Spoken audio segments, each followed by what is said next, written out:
Na Jánovi Uličianskom som si cenil najviac to, že od prvej chvíle sa k nám správal, alebo ku mne správal ako kamarát. Nikdy vlastne tam nebola nejako umelá vytvorená autorita z jeho strany.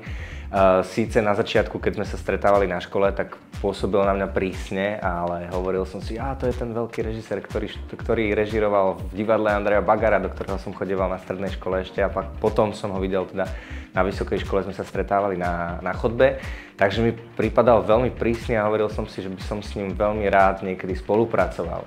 No a ako náhle som ho spoznal bližšie a začali spolu tvoriť, tak vlastne, ako som povedal, nikdy nebol nejak umelo autoritatívny, ale samozrejme nejaký prirodzený rešpekt som k nemu mal, pretože som s ním pracoval hlavne ako s režisérom, ale vždycky to bol veľmi dobrý kamarát a priateľ. Pri tvorbe s režisérmi, ktorí sú zároveň aj autormi buď to scenára alebo predlohy, bolo veľmi cenné aj pri Jánkovi Uličianskom, že vlastne nenastal moment, že by sme sa od toho Janka ako režiséra že by sme sa nemohli o neho oprieť. Vždycky vlastne všetko vedel a na všetko dokázal odpovedať. Nikdy sa vlastne nestalo to, že by sme nedostali spätnú väzbu. Takže vlastne sme vždycky stáli na pevných nohách pri skúšaní nejakých inscenácií a vždycky sme vlastne mali tú odpoveď na všetky otázky. V